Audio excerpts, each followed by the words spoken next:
I'm back with a different video. I wanted to call it Monster Girl Monday because I didn't want to fit it inside an actual like box of I didn't want to fit in just a box of, oh, I can do it only, I'm doing this for a May thing. No, this is actually the name of the video is called Monster Girl May. It's going to be a thing. I'm going to try and do at least one or two of these videos just to see how they work.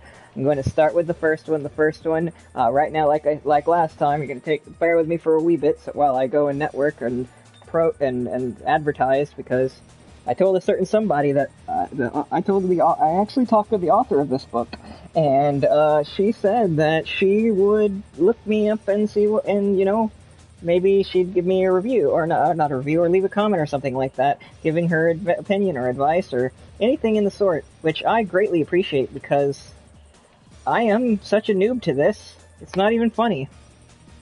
I'm not quite sure if I'm doing this correctly, but I'm trying my best. Alright. So with that being said, ladies and gentlemen, I'm going to be looking and seeing.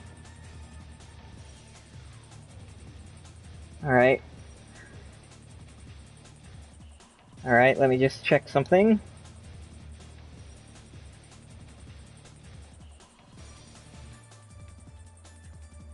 Uh-huh. Uh-huh. Alright, got it. Let me think.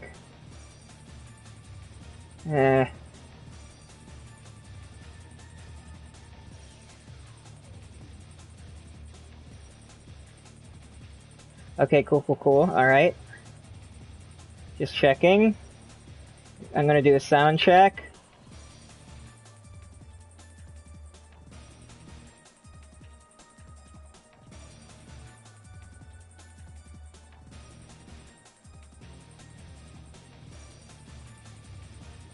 Alright, I'm just gonna check, mic check, 1 2 1 2. Let's see how this sounds.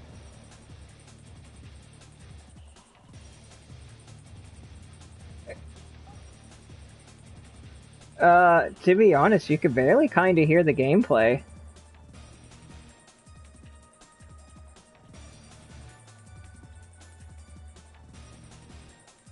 Yeah, it's odd, but alright. I wonder if it'll sound different when it comes to, like, the VOD. Alright, well, either way, I'm gonna share this video.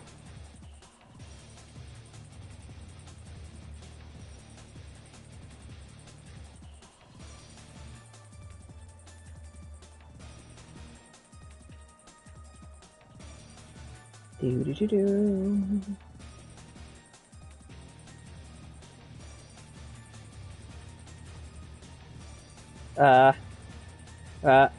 There we go.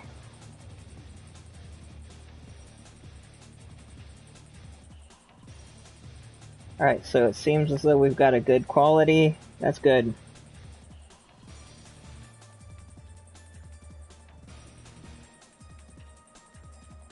I didn't know there was this much of a delay, my bad. Alright, give me a second. Okay. Let me tweet this out, guys.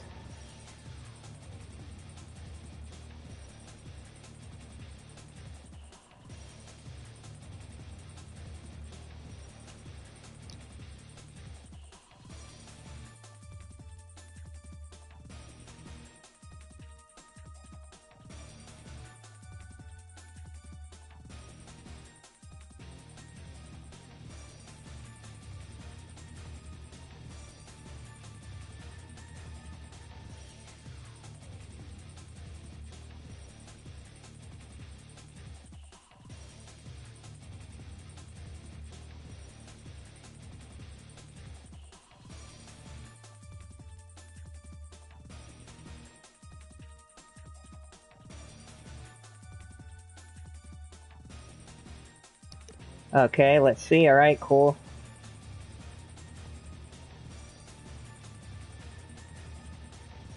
Where is she?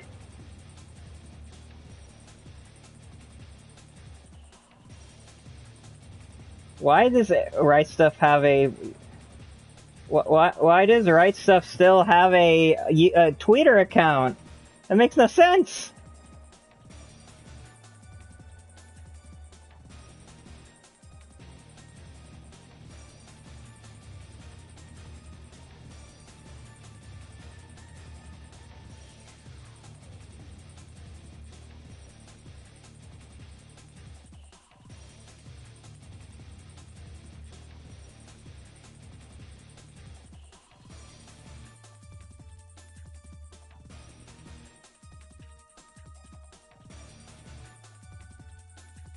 Do do do do. There we go. And okay.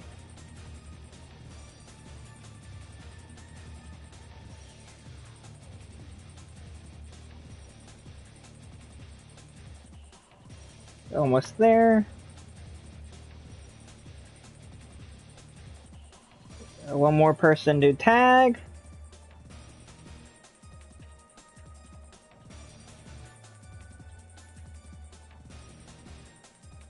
No. There we go.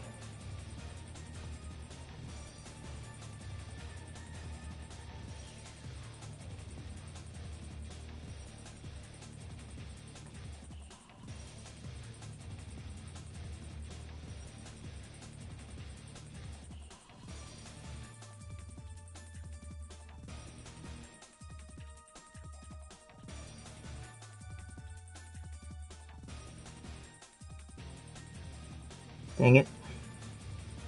Okay. So close.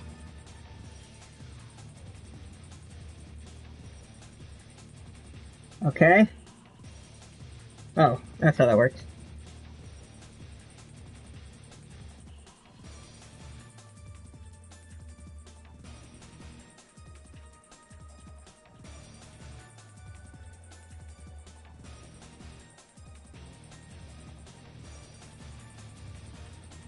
Just make sure.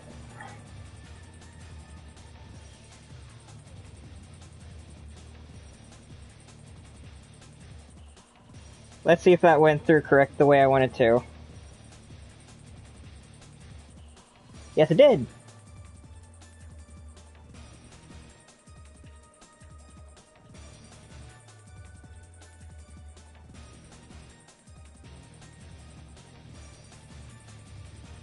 Alright, cool. That's the first one set. Just gotta put this in my discords.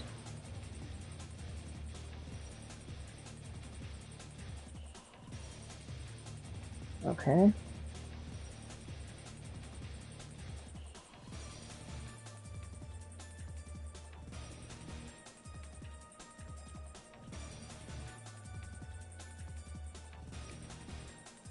Okay. Okay. Gonna...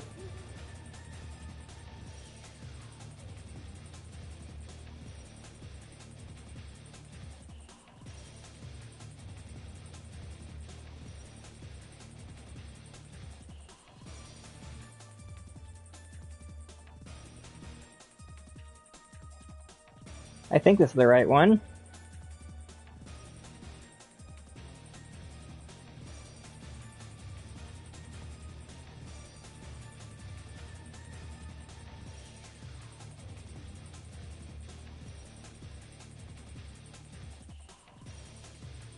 I might have to post this. I thank you for bearing with me on this.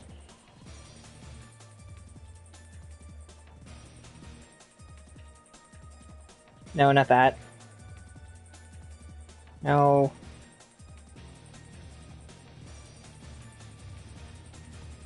There we go. Gonna post this here. I wish I could just prepare this and do this, but unfortunately it's hard for me to do.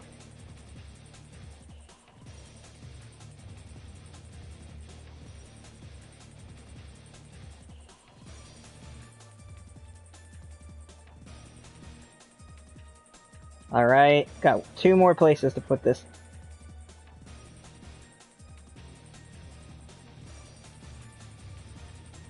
No. No. That is...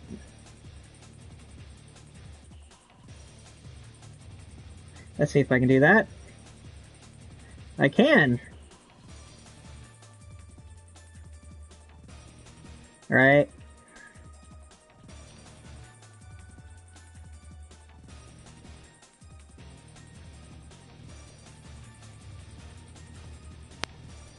Alright, got one more place to put.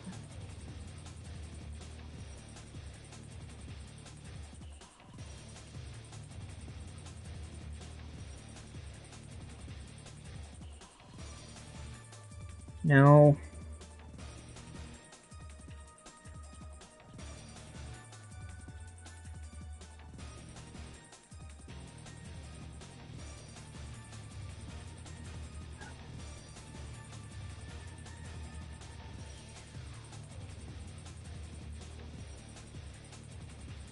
Where's the egg?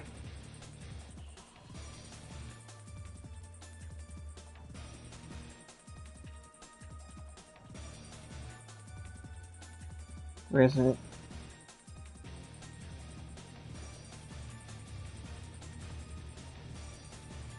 Okay. Apparently I can't put this here.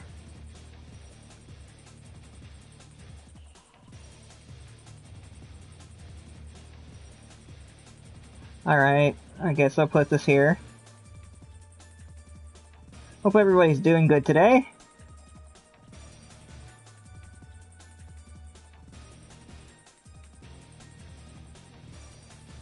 Okay, no, dee dee dee dee dee.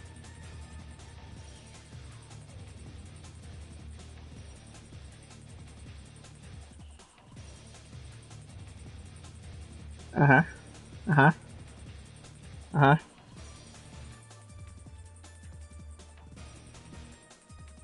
No. Okay, maybe I'm wrong.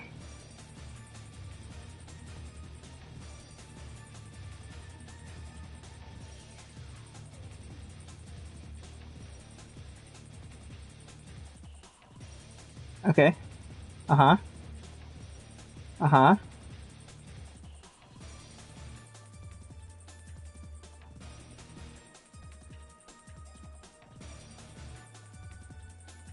Okay, no. Oh, wow, there's not a self-promo section. Unless I'm crazy.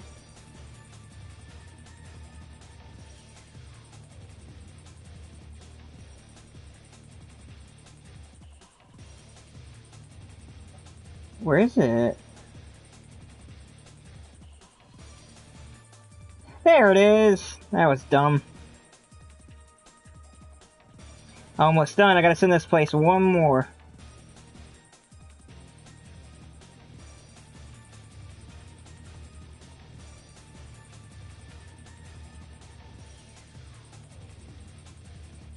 There we go, there's that clipboard.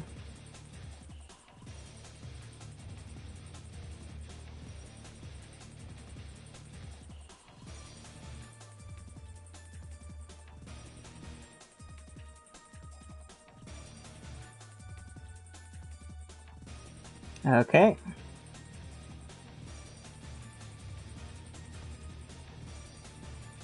I'm just gonna check how far I'm into the stream.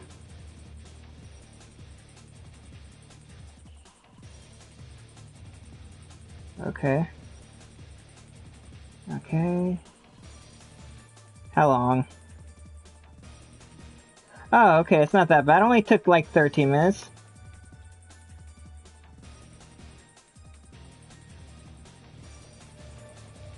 Okay, now I just got one more thing to do, and that will take care of this.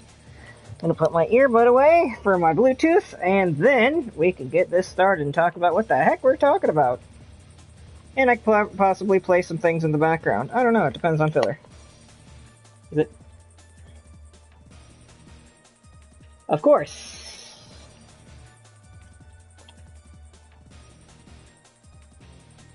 Ah, I see. So this is garbage. Anyway.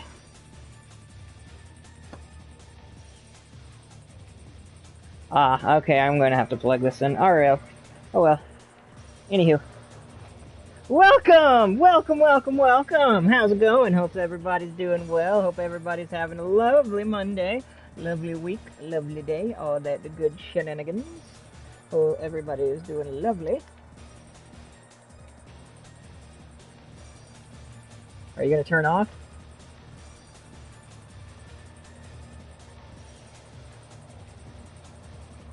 Alright, let's try this then. What? Why? How?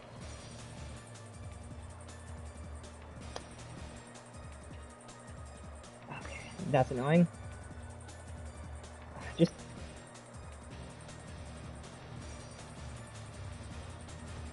Where are you?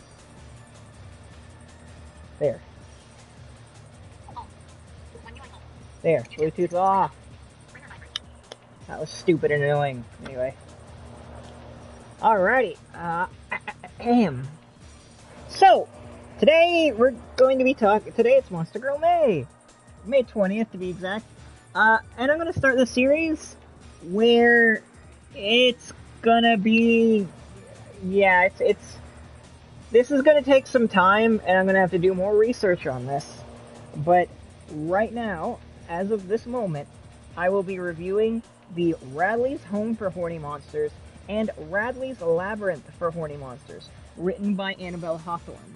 And one of these will be in a separate video, but I'm focusing on the first book, because it is the shortest book, but it also is not a short book in general. I will give you an overall synopsis on the book, talk about my favorite characters. I will talk about also what I thought of the narration performance, what I thought of the new narration performance in a later video on this book, when I actually get to some of the lore of this book. I've been in talks with the author through email, which she has been very lovely and very helpful with giving me some information, and I would also like to give you some backstory of this book on my end as well. But first, what are we here for? What is the name of the book? Well, if you didn't read the title, what are you doing? You just click on it because you saw King of Fighters? If you did, cool, thanks. Leave a like, comment, and subscribe. But nevertheless, Radley's Home for Horny Monsters is a book written by Annabelle Hawthorne, read by Amberly Connors in this version. You see, at one point, Annabelle felt as though she should use different narrators because of the fact that Amber is a full-time voice actress and director. I'm surprised that she's doing any audiobooks at all. But as of the time of these books coming out, it was originally done by Amberly Connors, both the first and second book, which the second book took almost a year and a half to get out, I believe. Which at that point, I think that is when Annabelle said, "Alright, fam, I'm just gonna get new narrators." And we both agree, like, this is not in a timely manner, you're super busy, and I want to get this book out to other people, because people are liking this. It probably supports me financially, or this supports whatever. I can understand that. But I will be reviewing mainly the Amberly Connors performance of this book. I will get back at another date. Just like how Vinland Saga has 2 dubs, this technically has 2 as well. The first one I will be going over, because this is the one that is the more rare. This is the rarer version, and this is the version I'm most familiar with. I have not heard the Home for Horny Monsters Book 1, or Radley's House for Horny Monsters Book 1, or the Radley's Labyrinth for Horny Monsters. I have not read those or listened to those through the new narration duo. Which, yes, it is a duo this time. But that's a little bit on the narration lore. What is this book about? Radley's Home for Horny Monsters is a book series following the titular character, Mike Radley. Mike Radley is, well, let's just say kind of mentally screwed up. He has a deep fear of women due to psychological trauma. And he randomly inherits this new house from his aunt. Yeah, his aunt. More on that. And he gets this one night, while being surrounded by super attractive women, what would any other neat / shut-in / hikikomori kind of like character do but go in and think about the girls and how their certain bits were showing, and rub one out. In the midst of rubbing one out, he ends up finding a nymph. And no, not that type of nymph, though she is, but not in this text. He encounters a water nymph named Naya, who instructs him, it says, to complete the pact, and through 18 plus acts, the pact is formed between Mike Radley and the home. You find out the home is alive. You find out the home is alive. You find out that that Mike Radley was chosen, and that if he wasn't a good enough caretaker, he would not have been deemed worthy, and things would have happened. But yeah, he comes across a nymph. He comes across different other monsters while learning how to navigate through his new life as a caretaker, but also dealing with the day-to-day labor of people trying to get after him, people trying to kill him, and the house squabbling that would go on in a house full of monster girls galore. That is the rough synopsis. If you actually read the real synopsis on Audible, it would go something along the lines of, Mike Radley didn't know that he'd be inheriting a magical house, nor did he know that a nymph would come in and trying to create a pact with him, nor did he expect a society to come after him wanting to take his life. Also, warning, to everybody who is not of age, do not read this book. This book is an erotica. This book is an 18-plus book. If you are not of the age of 18, do not read this. It is bold letters. Do not read this. And I agree, this is not a book meant for underage people. It is way too sexual for that nature, or for that. But that's the synopsis. I said who the narrator was. I said two of the characters. I mentioned Mike Radley and I mentioned Naya. Let's talk a little bit about Mike Radley. Small spoilers. If you want to go in 100% blind, just know that if I had to rate this book out of performance, if I were to have to rate this book based on first impression, I would say, or this series based on first impression, I would say it's a good startup book. It's not for everybody, and it's definitely full of sex. But it's got more than just sex. It's got heart as well.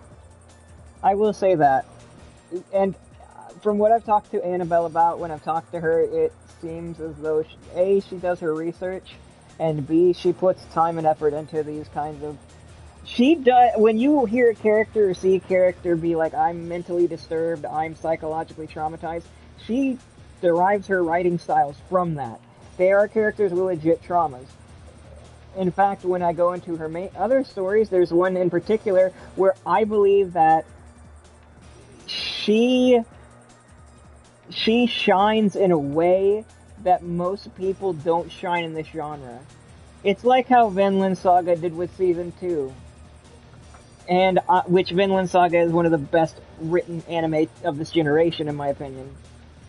Vinland Saga is top tier in every way. But nevertheless, we're not here to talk about Vinland Saga. So like I said, you meet Mike, you meet Naya, but before Mike even meets Naya, he meets this incredibly attractive woman. Like, she doesn't just sound attractive, but her physical features sound attractive. She is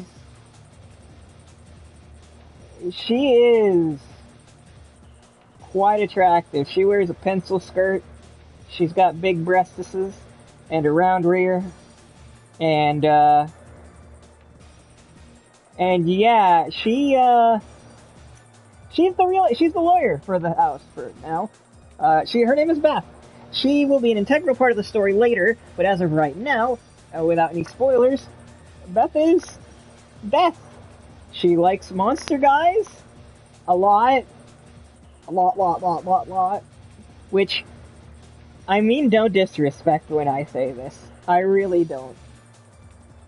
But I think, I might be wrong, but I think Annabelle's self-insert is Beth. No, I could be completely out of left field with that one. I could be wrong. And if you're watching Annabelle, and you think, oh no, that's not true, or that's ridiculous, please dispute me, because I don't want to speak ill on your name, or wrong on your name. But I highly doubt, or I highly believe that, yeah, Beth is 100% a self-insert character. She loves monsters a lot. She's had dreams and fantasies about monsters a lot. She's very smart in her ways, but she She's a good character, honestly. A fine, well-written character in the first book. She's expanded upon in later books, but as of right now, she's fine. Uh, I'm going to be talking about a little bit more of the characters. Since we're in the character section. First, I mentioned Beth. Mike, without going into due details, Mike is mentally disturbed in the beginning. Even throughout the beginning of the book, or throughout the beginning of the series, you can tell Mike has went through some stuff, and as you read on, you can see, oh, well, this makes sense how he was... Yeah, no, this is a terrible upbringing. Mike had a terrible childhood. He was brought up in a horrible household with a terrible parent, and because of that, he's scarred from it. Yeah, Mike's mom is kind of portrayed as the evil entity. And there, I have theories about certain things. Like who might be Mike's father, because we're never mentioned about Mike's dad. But it's highly possible that Mike's father was a caretaker as well. Yeah, we're not sure about that. I'll mention the caretaker process as much as I can without giving too deep of spoilers, because the caretaker is expanded upon more throughout the books. Like, book 1 is just scratching the surface. But yes, you have first Beth and Mike. I went over Beth, a little bit of Mike.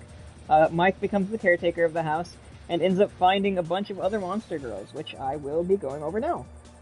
The first monster girl he finds after Naya, which is a water nymph, who specifies specifically water nymphs don't have buttholes.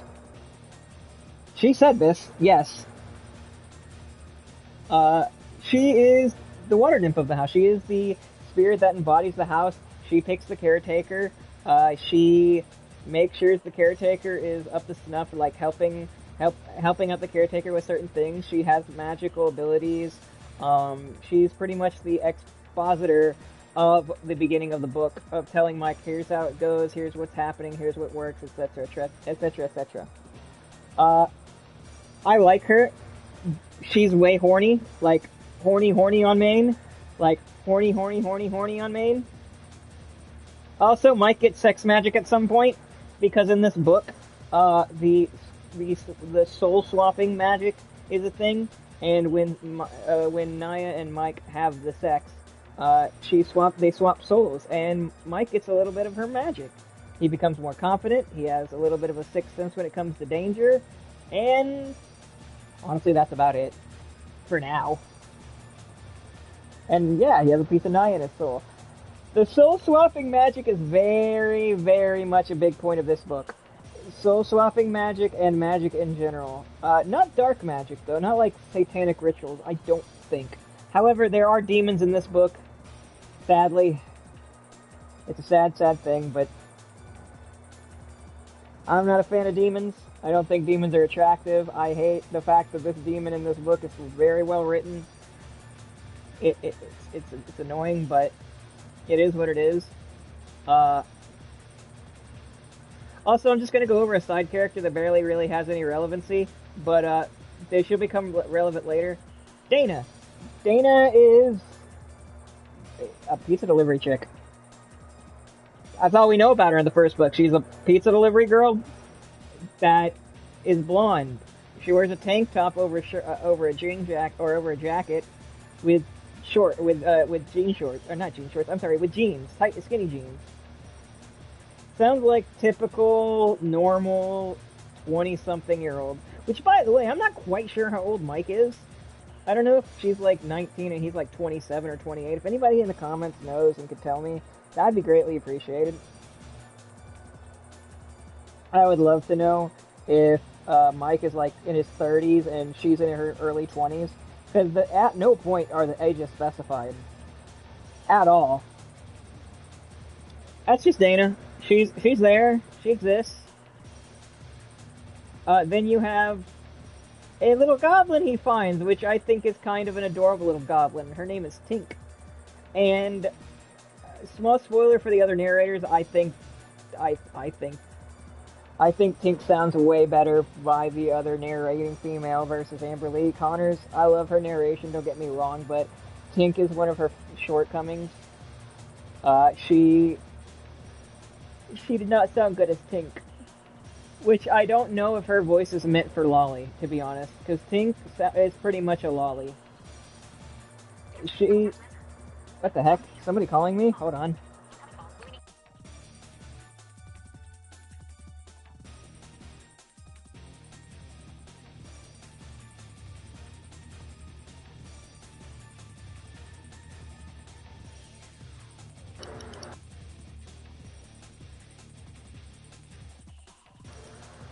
I'm streaming. But I don't have my face revealed. I'm streaming live on Twitch. They can. Alright, live on Twitch. Live on YouTube right now. They can hear exactly everything I'm saying. I'm talking about Monster Girls. I'm talking about I'm talking about a book, actually, an audio book that you might care about.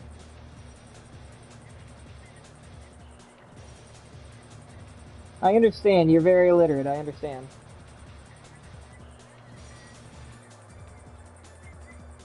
Alright, is there anything you'd like to say to the people that might be hearing this? Do you want people to hear your voice? Okay, hold on. Alright, now you may speak. I'm on the 1-2? Yes. Hello, ladies and gentlemen. My name is Woody. I'm a Sagittarius. I live long walks on the beach, reading books under the stars. He's also blind, fat, and black. Come on now. Anyway, Willie, I'm gonna send you the link. But hey, anybody who listened to that and thinks to yourself, man, that was cringe. Yeah, it was.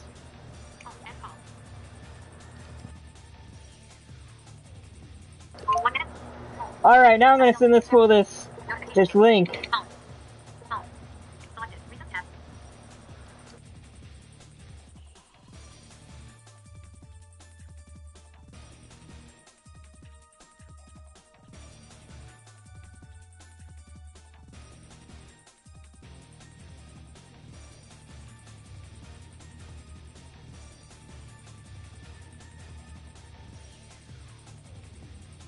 Sorry about that, folks. Someone was calling me, as you could tell. We do it live here. Anyway, so back to the book. Let's see, I was on characters. Oh, yeah, Tink. She's an adorable little foul-mouthed goblin who sounds like she is mentally inept, or if you want to go with the medical term, mentally retarded, but she isn't. She's not mentally retarded in the slightest sense. She's actually quite intelligent. In fact, the only thing wrong with her is that she can't speak normally.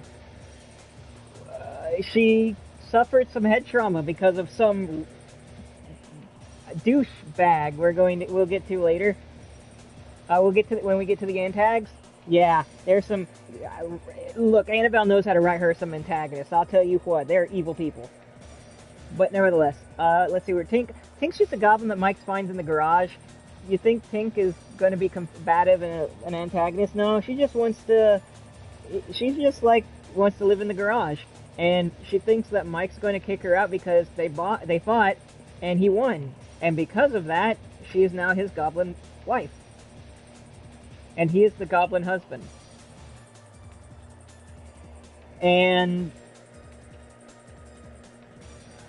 Naya actually said they end up smashing. By the way, in this book, Dana and Beth do not end up smashing Mike well, technically they don't end up smashing Mike, but that's for a later date, or that's for spoiler section. But nevertheless, yeah, no, Tink and Mike bone, and hold on, give me a second. I think I heard a noise. Just want to check that out. Where is the? Oh, there it is. Hold on. Actually, where's the controller? Where is my controller? Where did I put the thing? Huh. I do not know. Oh, there it is. Okay. Excellent. Alright. So that happened. Tink, I honestly have to say in this first book, she's kind of adorable. She swears a lot. She says a lot of foul-mouthed things, but She's a lovable little goblin. The next character we have is Cecilia. She is a banshee. She also, in the book, has an Irish lilt to her, which I think Amber nails pretty well. If I'm gonna rate the newer narrators versus the old narrators, I'm going to wait, unless it specifically sticks out, I'm going to wait till the next video and give my final synopsis. But as of right now, Amber kind of kills it as Cecilia. She does the Irish lilt very well. She does very well. She sounds like a quite Irish woman. With a little bit of a lilt to her voice. Just a wee bit. A banshee in lore is somebody who takes spirits, or takes humans, onto the afterlife. And you find out that Cecilia's contract is specifically to the caretaker of the house whenever they die, that she brings them to the afterlife. She really likes her swing. And the first interaction with her is kind of messed up. She kind of Sindel screams in his face. And you find out the reason why is because she loves the creaky swing. That's like one of those porch swings that's meant for two people. She loves that, and Mike keeps on detaching it. She's like, would you stop? They end up that she becomes confrontational with him. All these people become confrontational with him until they find him, until they actually understand who he is as a person. That's the entirety of the book series. In every single book, for the most part, if he meets a new monster girl that he's either going to smash and or become a friend with, they are going to be apprehensive towards him. Maybe not like him as much, but they end up coming around. Usually, there's one person he smashes that doesn't come around, and we'll get to her later. Again, Antax. So we're still on Cecilia. Without giving too much away of Cecilia actually has her own book in the future. She gets her own little backstory. You learn more about her and her kind. But yeah, that's pretty much with Cecilia. Also, she has this weird thing. Again, the soul-swapping magic does come into play with her, and it actually does something very interesting that will not be really covered until the later books. I have to rate Cecilia as a character? Okay, she's fine. She's alright. Not my favorite. She's a cute girl, though. From the sound of the way they describe her, she's pretty much a albino lolly? No. An albino puchiko. Or, no. She's not a lolly. She's just albino. That's it. She's an Irish albino. The next monster girl we're going to meet on this deluge, or this whatever you want to call it, will be Jenny. Jenny doesn't talk. Jenny's a doll. Yeah, Jenny's kind of an antag at first. She possesses Beth, and they have to get Jenny out of Beth's body, which is fun. Yeah, again, she has more to do in the second one. She's kind of a doll that was... Her backstories and other stories, but pretty much she was a doll that was kept in the vault, which the vault is a place where all the bad magic comes from, like the evil magic of the world, like an evil sarcophagus, or a painting that if you look at it long enough, they'll paint your face and you'll end up with no face, or like something weird and freaky deaky magic like. And yeah, that's where that comes from. Oh wait, I forgot to mention Abella. Abella is French. She's a French gargoyle. And I don't really hear a good... Honestly, Amber doesn't do as much well with that one as French. I think her is more in the Euro accents. She does better with like Spaniards and Italian and Irish. I think she has... If only that was real, I would love to use that LOL. If only that was real. What the heck?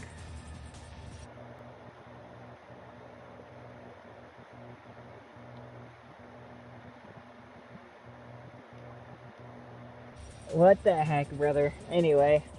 Hi, Willie. You weird Willie. Anyway. Let's see. We got to Jenny. Where were we at? I believe... Yeah, after we were on Abella. Okay, yeah, Abella's a gargoyle. She can't come in the house because she weighs like stone. Uh, she ends up finding him because of a mandragora vine, and ends up saving him. And yeah, they smash, but again, stone on human. She's she has a people fetish, if you want to call it that. She loves watching people. She's always loved watching people. You get more of her backstory.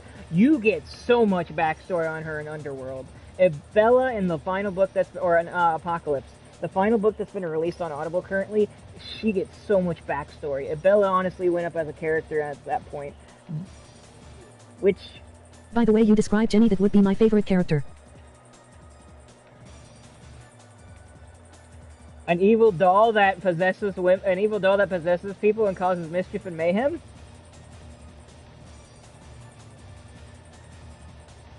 But anyway, now we have the antags, if you want to call them that. They're the Society. The Society is a group of magical people that was found by a man that we will not meet in this story, we will meet in the next. That is the most powerful mage of all. You meet two people that pretty much stage themselves as society, or as I don't know, historical society members. You meet Elizabeth, who is an older woman who we don't really know much about, and then you meet her daughter Sarah, Sarah is, well, an evil magic woman that apparently has been alive for hundreds of years. Well, apparently all these people have been alive during the Salem witch trial eras, which is crazy because they're living in modern times. She doesn't get much of a backstory as of right now. We don't see much of her, but I won't give it away because Sarah's impact on the story is like way near the end. But what I can tell you is Sarah has an impact on the story. She leaves an impression. She tries to kill Mike. She does not succeed.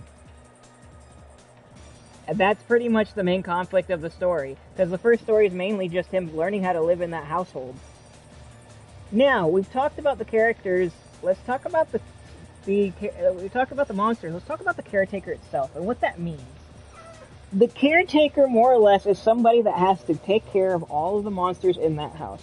They have to pretty much be the head of the household for them. They have to provide, they have to survive, and they have to make sure nothing really bad happens and they don't get out in the real world.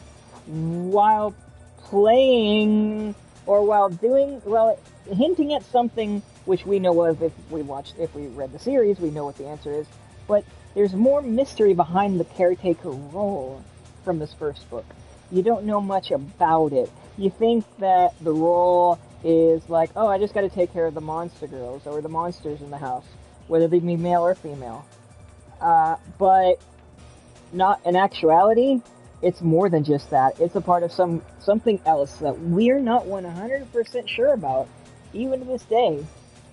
I don't know if Annabelle has the ability or has stuff in the way of, like, if she's going to reveal what everything is, because it seems like, because in the latest book, Mike gets a power-up. By the way, Mike gets magic from all the girls he sleeps with. He gets a Banshee Scream, he gets the heightened ability, there are certain things that he gets from smashing these women, just besides sex. Also, he has magic semen. Just wanted to point that out there, that Mike has magic semen. Because, of course, he does. That will become way more prevalent in the second book. Oh my gosh. Oh, and I forgot to mention the final character of the Antags, who's not really an Antag or Protag, technically. Her name is Lily. Lily is a succubus. Lily tries to infiltrate Mike's dreams, and tries to consensually suck out his soul through his... well, you guessed it. Some hijinks ensue, some very weird sexcapades happen, and Lily ends up becoming a friend of Mike's. Lily is also another damaged character who was messed up by the upbringing that she has. In fact, Mike and Lily have similar things in common. Not from this story, you don't know much about it, but in the later stories, you realize that Mike and Lily have a lot in common. But yeah, Lily is a succubi who can change her form, except For some reason, she can never, ever change there's one part about her that she never can change. And again, you learn about that in Apocalypse. Yeah, Apocalypse, to give you an idea, Radley's Apocalypse is the latest book on Audible, and you get you get Lily's backstory, you get Bella's backstory. I'm sorry, you don't get Lily's backstory. You get Bella's backstory, and you get another character's backstory wrapped into that. But in a side story called Dead and Horny, you get Lily's backstory, and Lily is a sad, sad creature. I feel bad for her. She got tricked, and yeah, it was bad. It was really bad. But besides that, obviously Lily doesn't succeed in sucking out Mike's soul. In exchange, Mike gets the ability to pretty much mess with the dreamscape from this. And Mike ended up becoming Lily's master.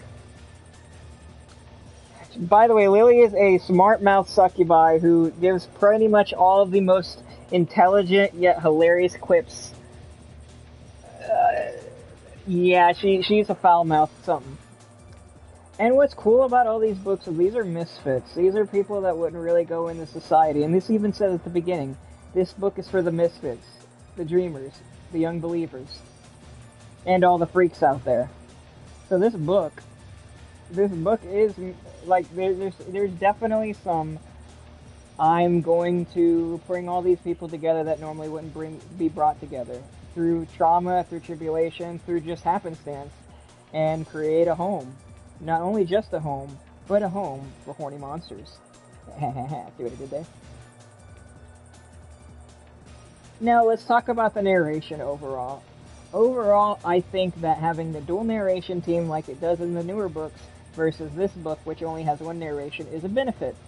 Amberly Connors is a seasoned voice actress, and even at the time of this recording of the book, which I'm assuming would have been a year before the book's release, she was still a seasoned veteran voice actress that had roles in multiple things, such as a silent voice, or maybe not at the time a silent voice, but during around that time she would be in Dragon Ball Z Abridged, she would be in other anime properties, not just small anime properties as well.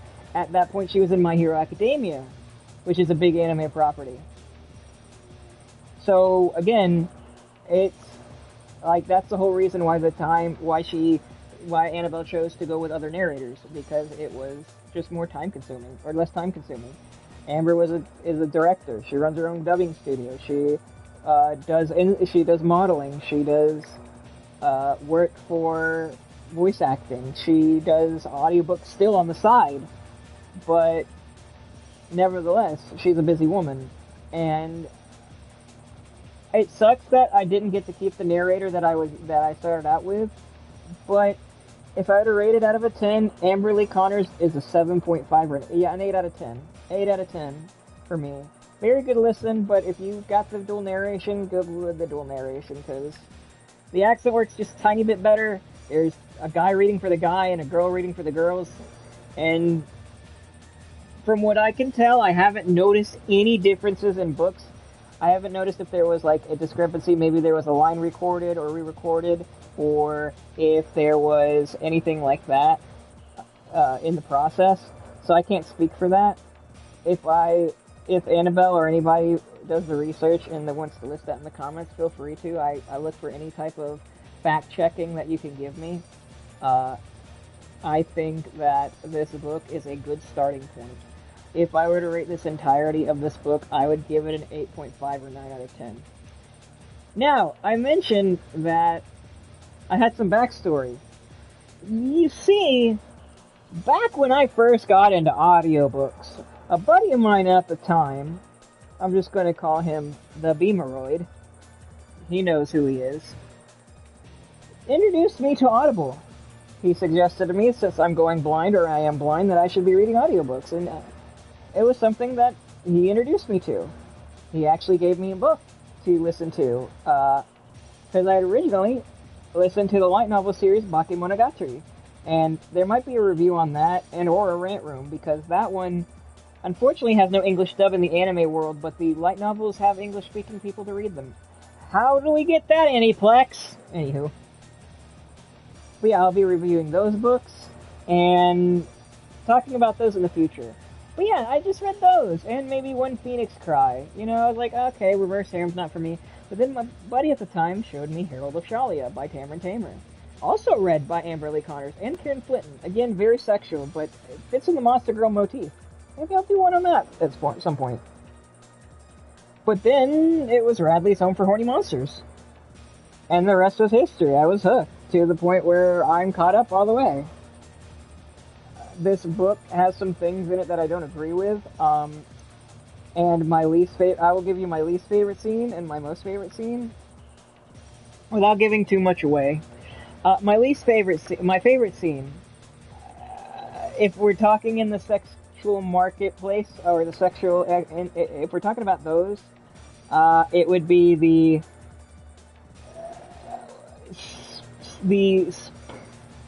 the orgasm ping pong, if you will. That is the best way to describe it. It is between Mike and Naya, and yeah, it was something. It was something. And my least favorite scene had to be with Lily and Mike. Lily has a tail, and she's turned it into a you know where this is going. She put it up the man's butt. She put it up the man's butt while he was smashing her. That's disturbing. No, not for me, thank you. You're into that, not my forte, not my thing, no, but yikes. Yeah, Annabelle seems to, for the first few books, have at least one or two sex scenes that are like, wow, either extremely over the top, like, wow, this is kind of over to the point of comedic levels, all the way to the point of, that's just nasty. I think I covered all the characters.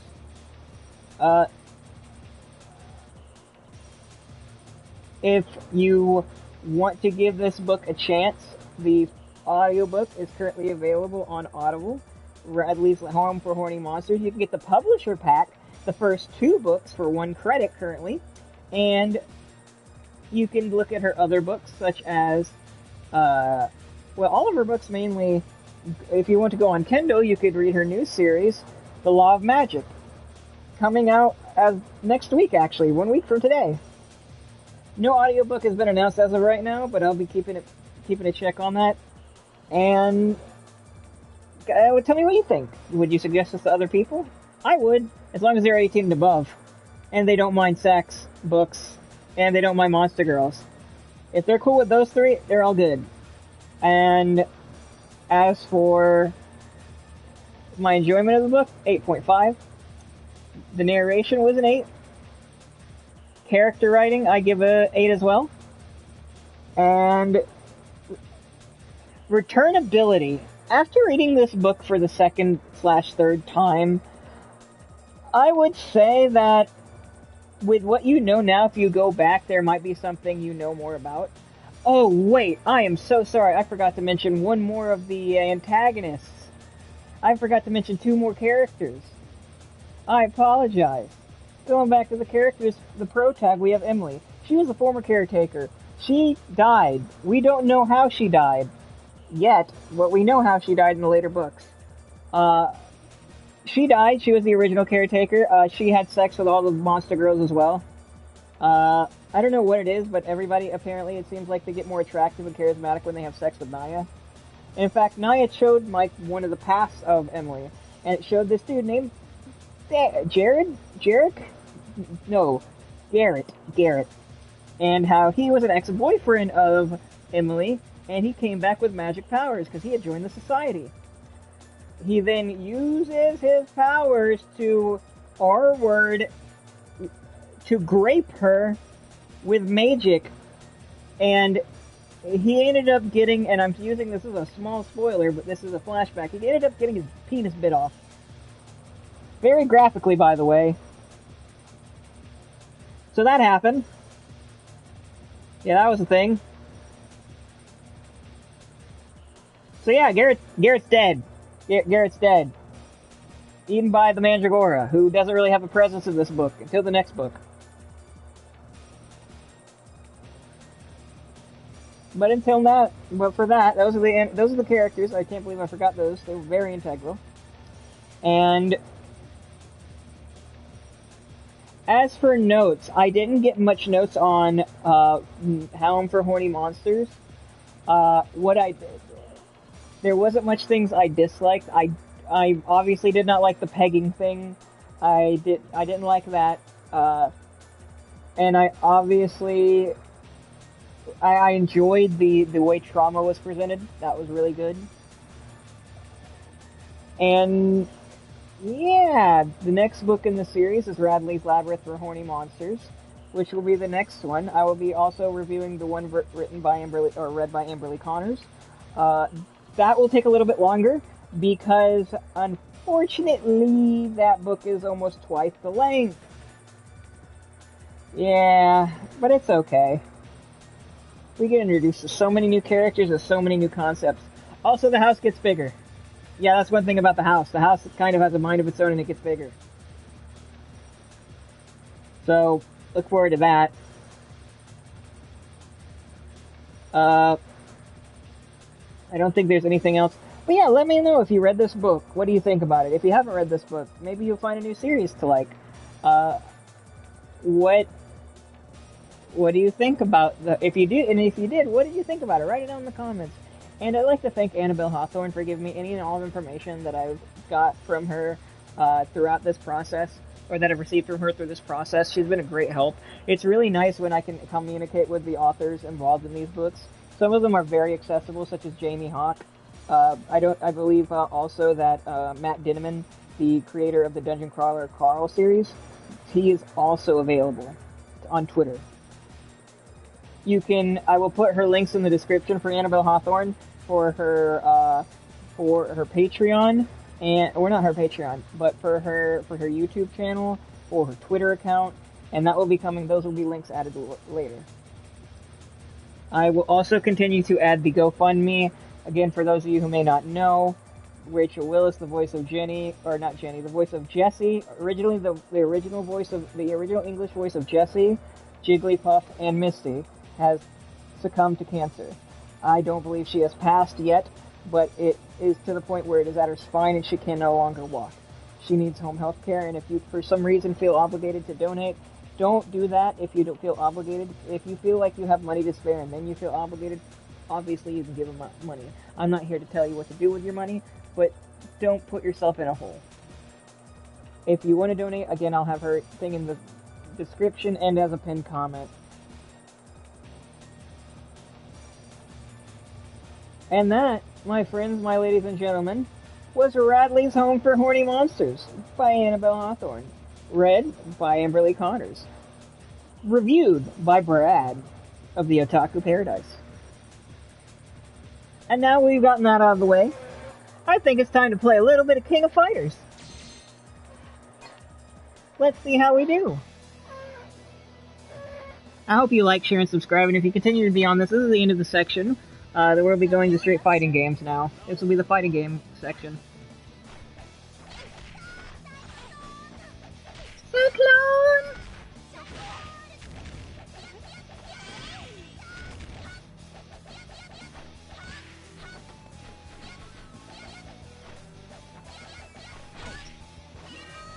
Cyclone!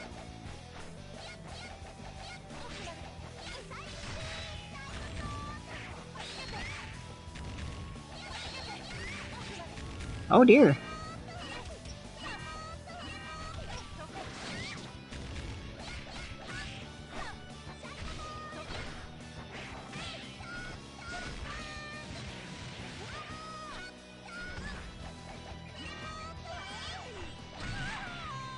Die! Haha!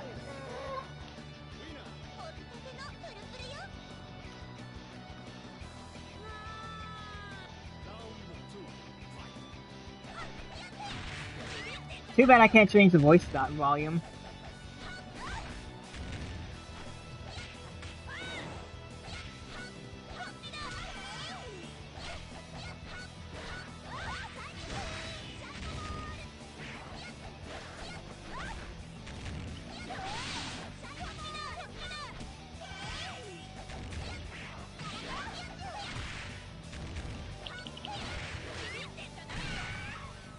Did I die?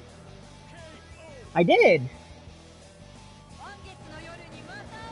That's Angel. Yeah, that's Angel, I think.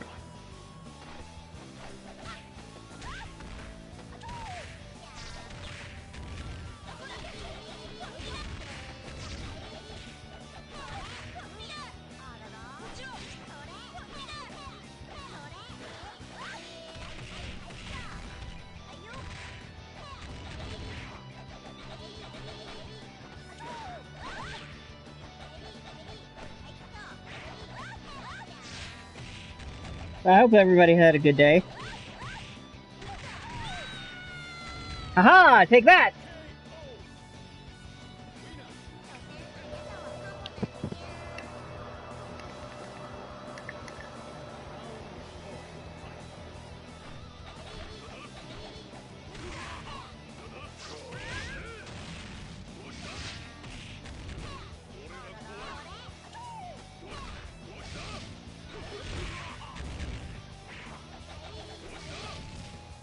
I don't know, who am I better with? Angel, Athena, or ow,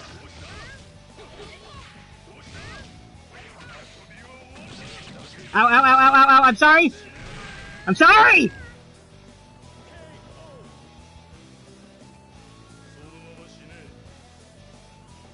If this game was in English, it'd be a 10 out of 10 game franchise.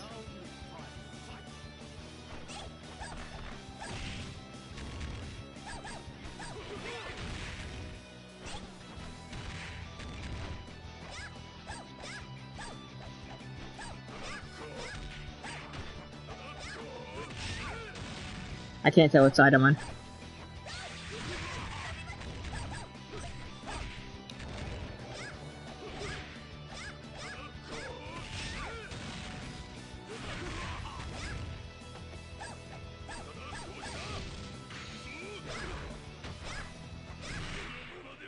Yeah!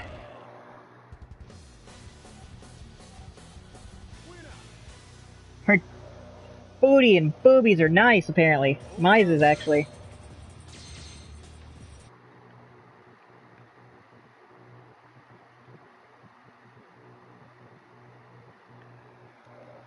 Love it.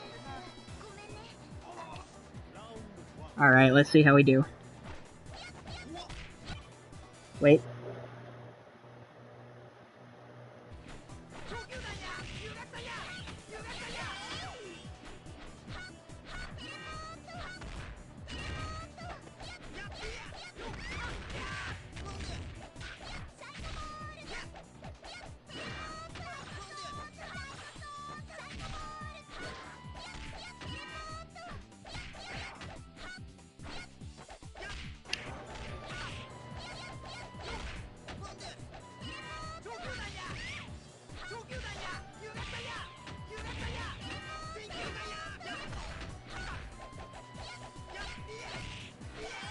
I will defeat you!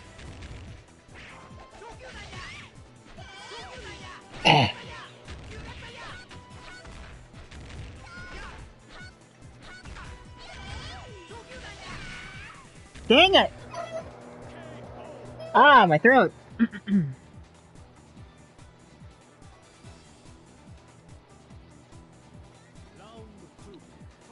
Who am I using? I think this is my.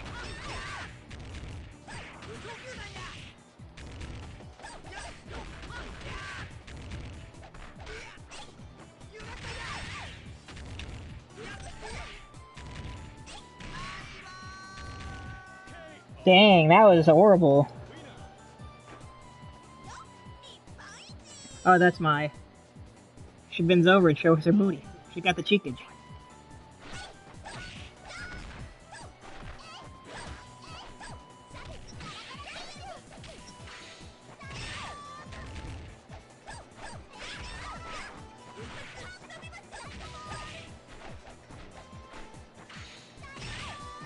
Ow!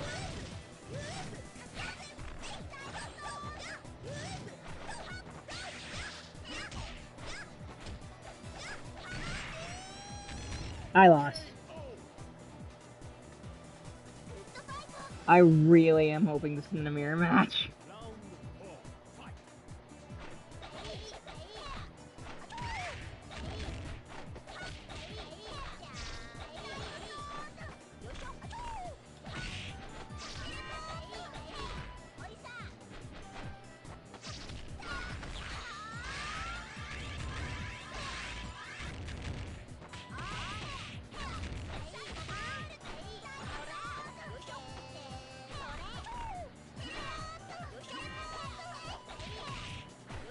Please.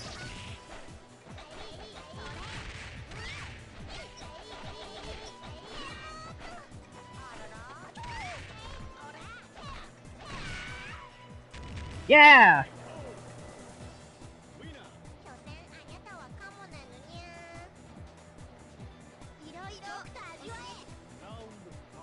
I'm gonna get murdered.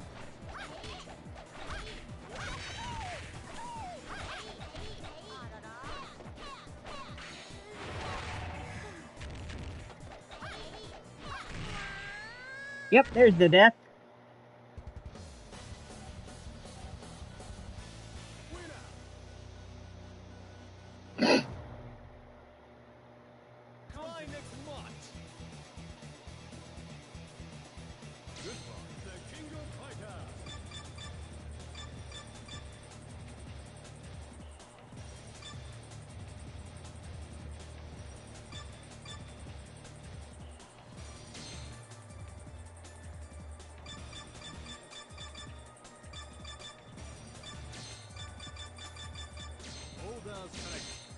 Alright, let's see if I got... I know I didn't get my Angel or Athena. I'm used to my... That's my dream. That's my team, though. My Angel and Athena. In 14, when I get that game, which, yes, I will be getting that game, it's going to be... I'm gonna main Alice.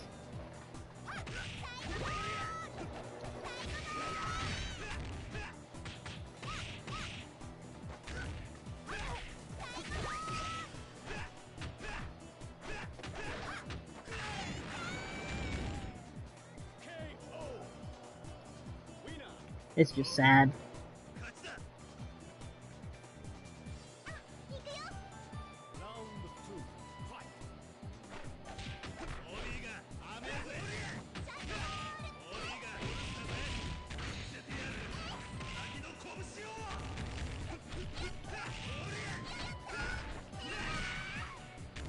I don't know who I'm playing as.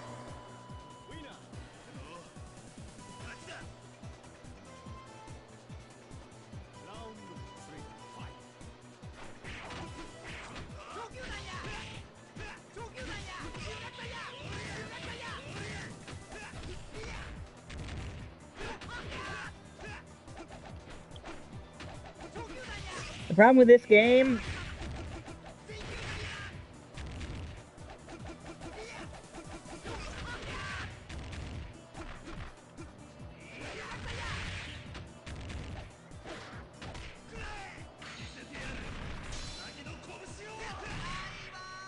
Ha-ha!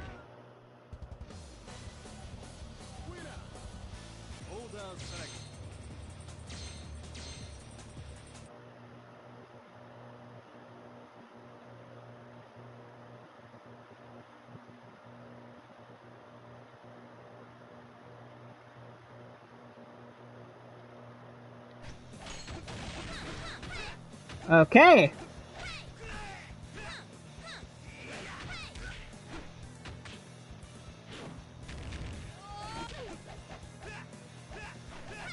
Oh.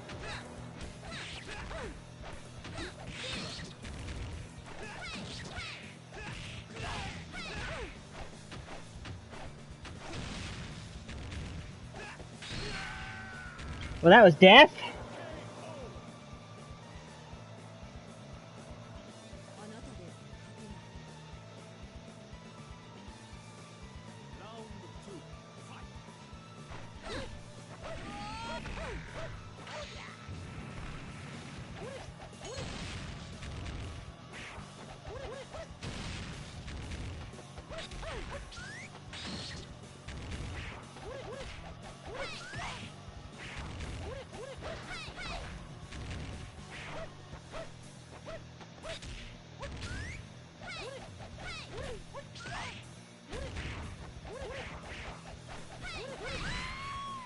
Do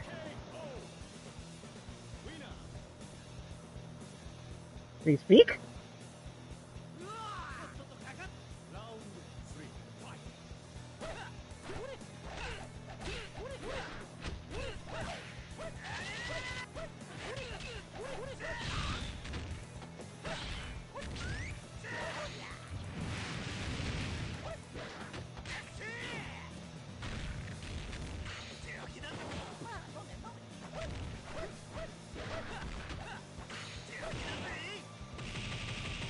Ow, ow, ow, ow, ow, ow, ow, I'm sorry! Well.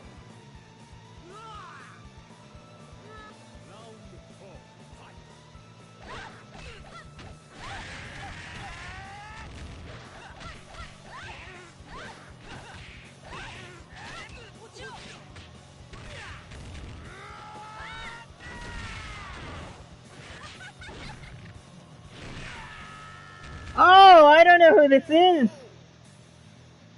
But I want to know who it is! Uh-oh, I hope I didn't just kill a stream.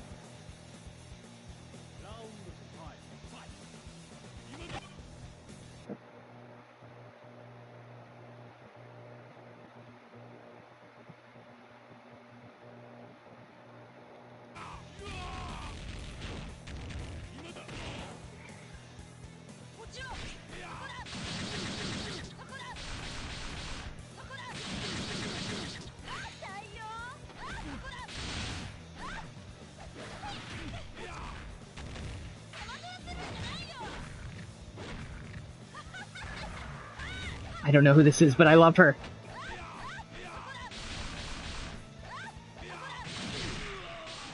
I don't know who this woman is, but I love her. She is a command grabber, and I love command grabs.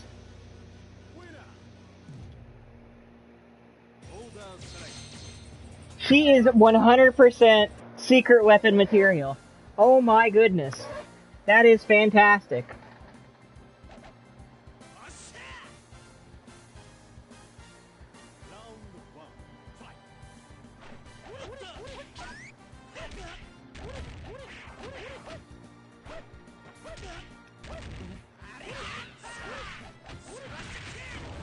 This is a mirror match.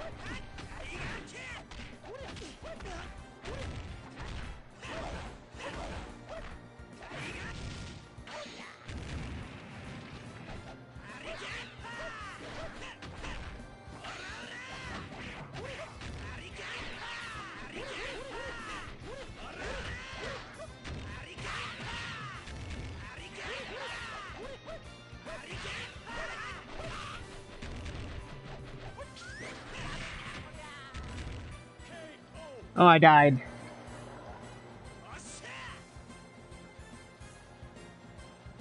I like this group.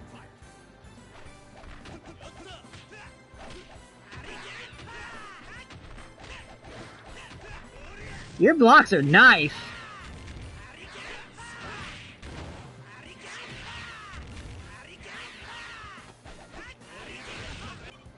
Are you spamming, you little whore?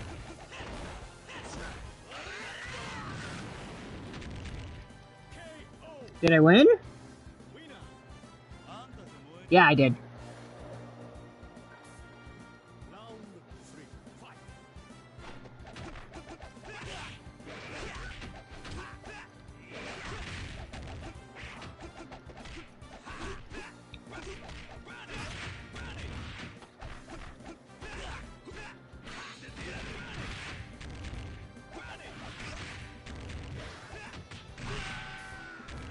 I think I died.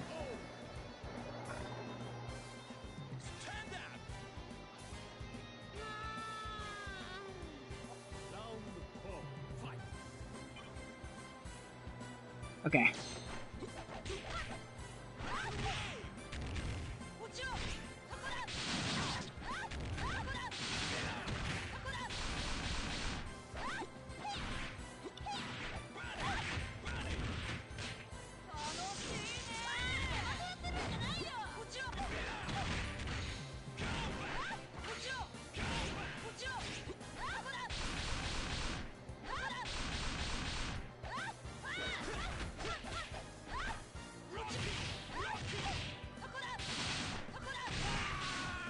Ha!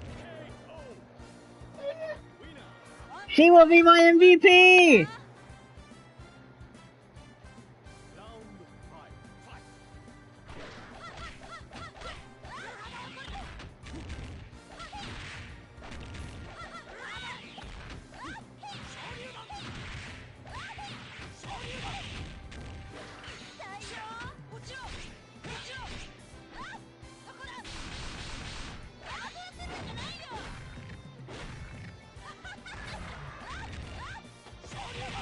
No. Did I win? I can't tell. I don't think I did.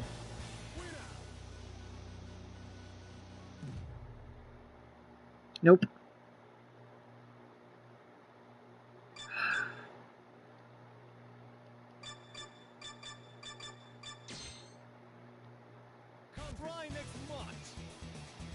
Ah.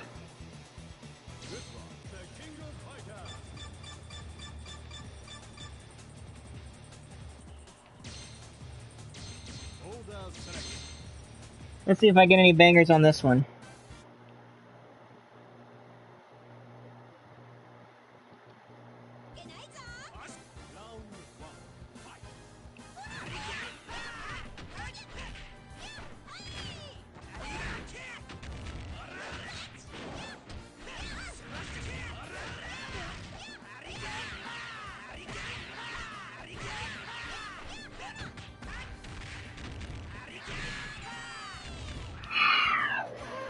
Wow! The fool just kept on doing the same... Wow. Hopefully I got some good characters.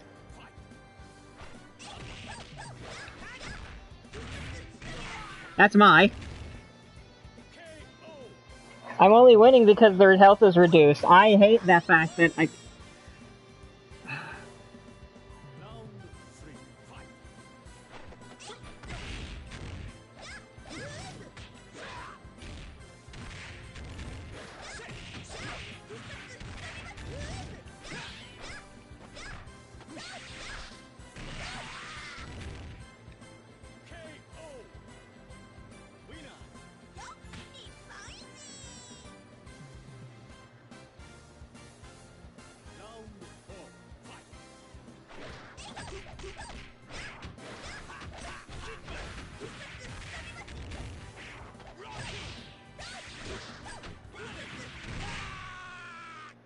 Thank you, Mai.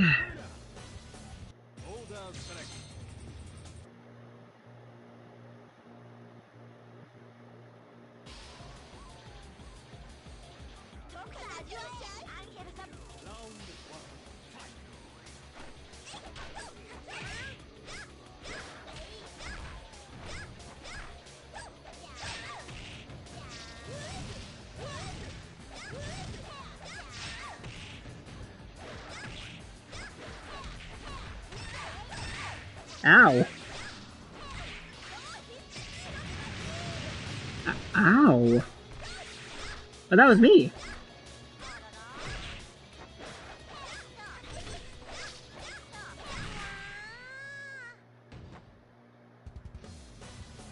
I lost. I don't understand. Am I losing or... I don't understand, man. Is that me losing automatically? Because it's like a...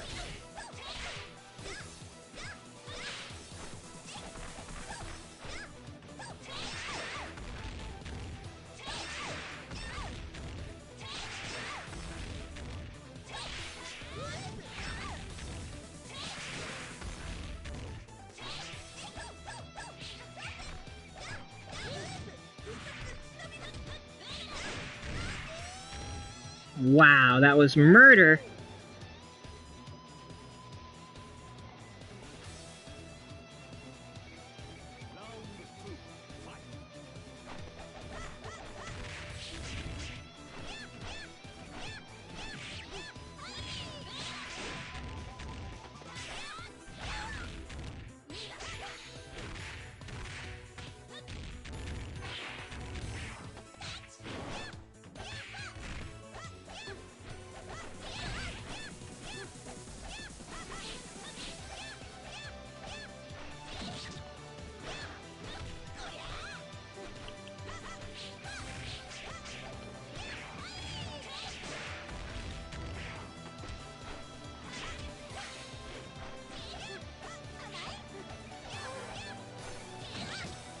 I don't even know if I'm attacking her. Yeah, I think I died.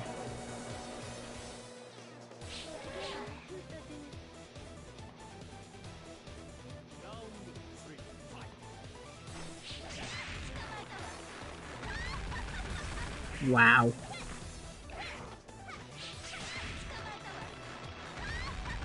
Oh my gosh.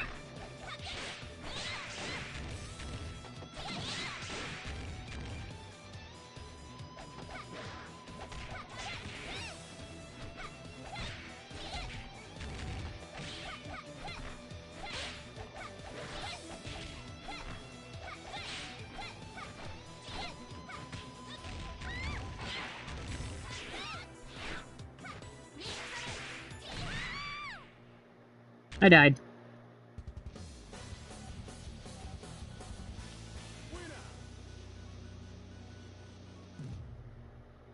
Yep.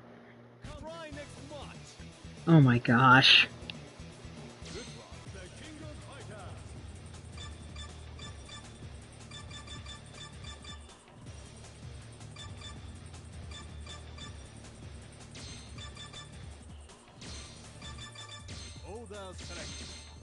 I don't even know.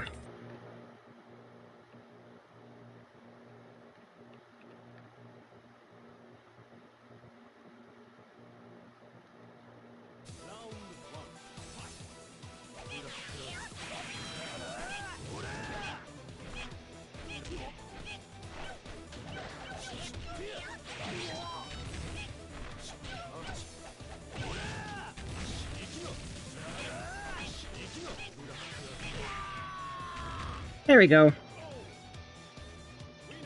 The power of spam works in every single video game, no matter how much it is.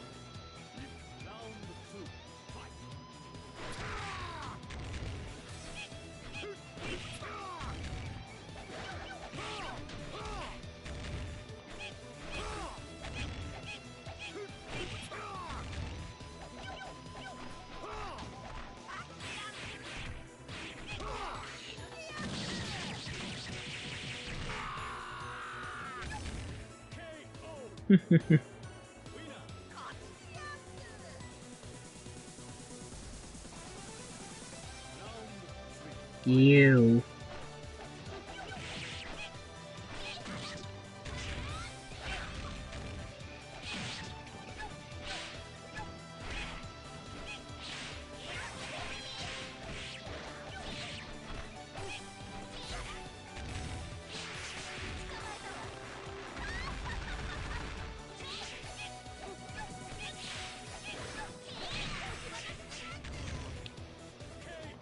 All right.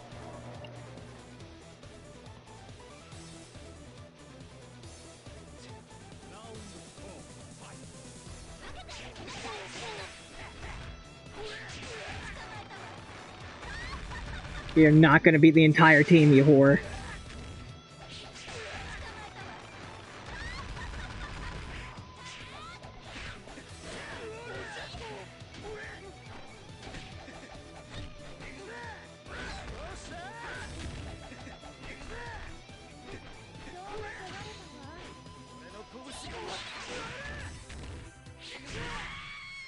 Take that!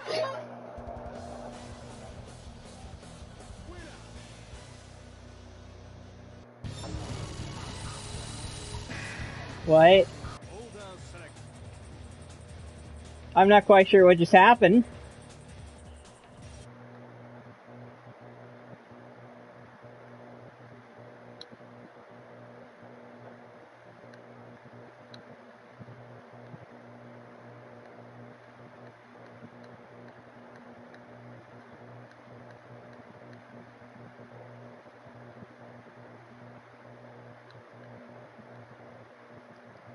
Alright. Oh, it's an order select again. I don't know. I don't know who any of these characters are. I really wish they'd give me a name when you pick them.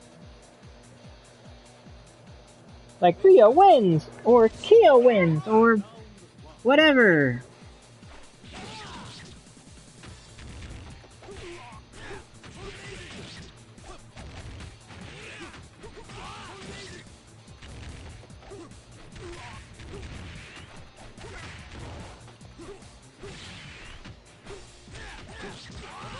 Ow, ow, ow, ow.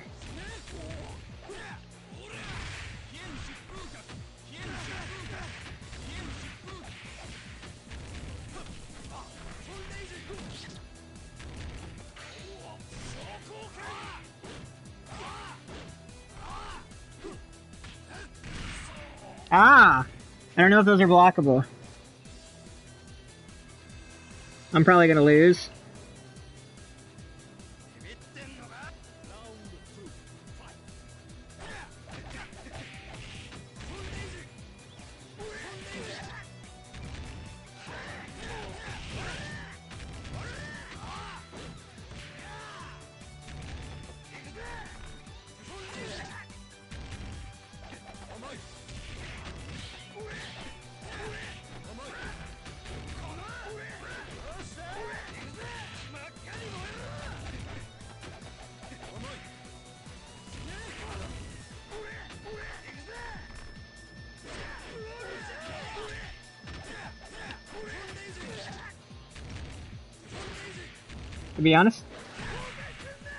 To be honest, I was surviving a lot longer than I thought I would be, to be perfectly honest.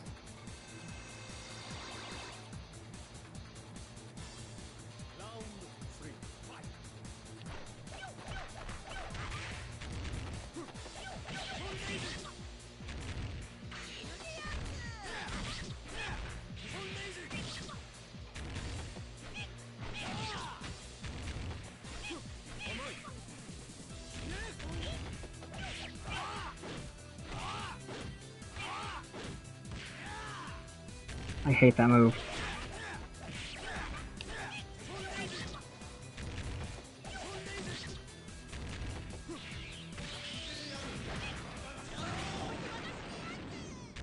Did I win? I can't tell. I didn't. Nope. Yep!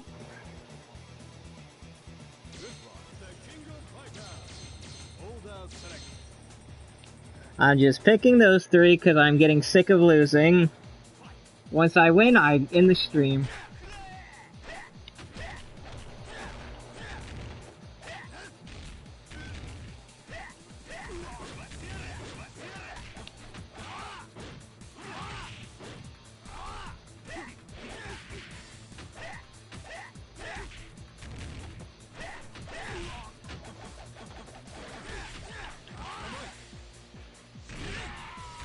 Of course I died.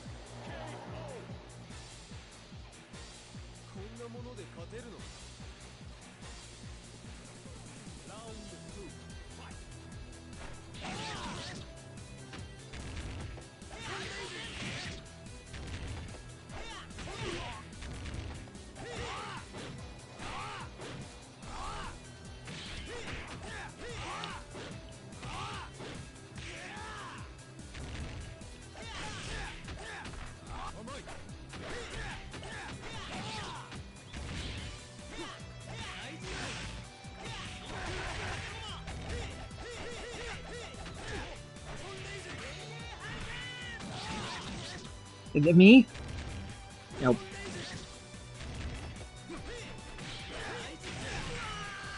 Of course I didn't win. Oh my gosh, dude. King of Fighters final bosses are gay.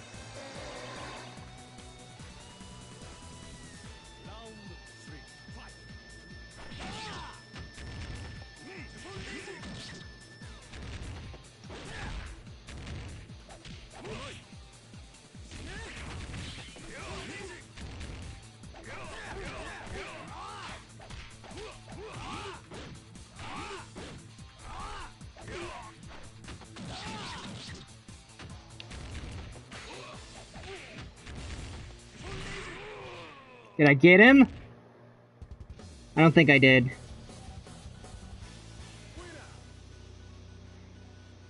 Nope. Wow. Oh my gosh.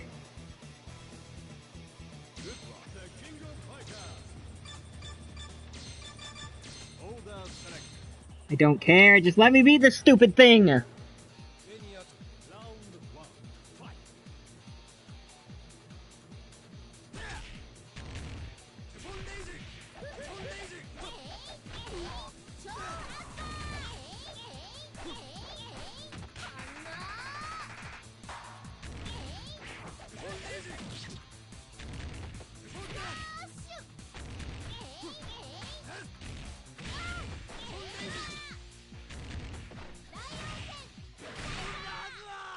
There we go. Took forever, but I won.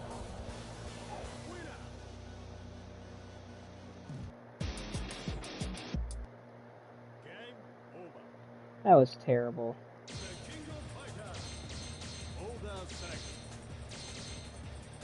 I don't what? Would really like if I can actually get a trophy in this game.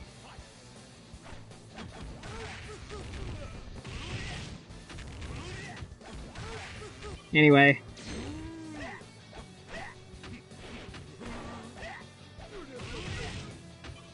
Anyway, guys, that was me playing King of Fighters and failing horribly.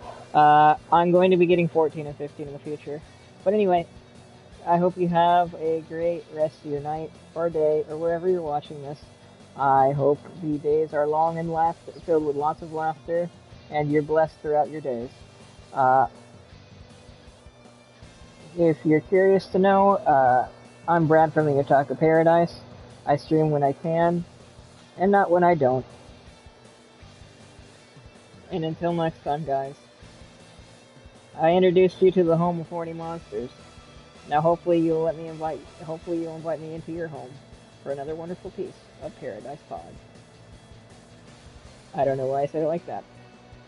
But hopefully you'll invite me into your home for another piece of Paradise. Till next time, guys. I'm still working on the tagline. Have a nice one. See you next time.